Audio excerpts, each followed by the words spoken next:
What's going on, everybody out there? This is Popular Stranger. We are back at you again today with another MLB 16 The Show Diamond Dynasty video. We're going to bring back a series that I started doing early on in the season of MLB 16 The Show, and that is Diamond Shopping. It gives me a chance to experiment with some diamond cards in the game, so if you're new to the series, basically we're just showing gameplay clips with the diamond player, and in this episode, we're going over Xander Bogaerts, 93 overall shortstop from the Boston Red Sox.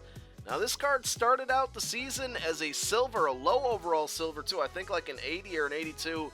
He got a couple upgrades, and he is now at a 93 overall. And the good thing about cards like this is they don't tend to rise in price too much. They're not entirely unaffordable, and this one is in that range. Only about 15K if you're patient enough. If you put in a buy order, you might be able to get him for around 13.5K. And I think he's certainly worth it. One of the better shortstops in the game, one of the more affordable shortstops in the game. He's having a great season for the Red Sox, hitting .330, only 12 home runs.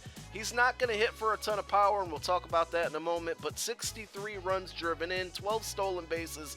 He's not the fastest card in the game. Maybe they should give him a little bit more speed because I think it's somewhat impossible to try to steal with him. But overall, I really like him, and I got this card back when I made my All-EL East team squad builder, and I decided to keep him as my, my starting shortstop for my main team. His contact is really, really good in this game. Obviously, it should be with a .330 average. Upper 90s against left-handed pitching and lower 90s against right-handed pitching.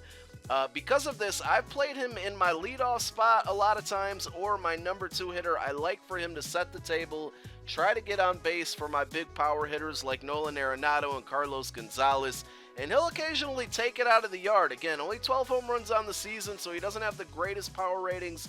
But if you're a zone hitter like me and you can make good contact on the ball, predict where those pitchers are going, you can hit it out of the yard with him. But he's more of a singles hitter. You see a lot of hits in this video, and that's why, again, that I like to start him off as either leadoff or number 2.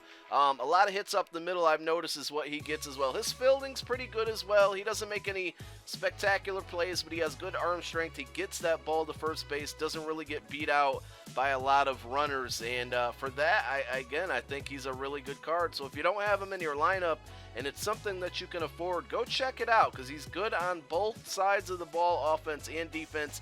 He's going to get on base a ton. You should be able to hit in the 300s average-wise, and occasionally, like I said, he'll take it out of the park for you, get the big fly.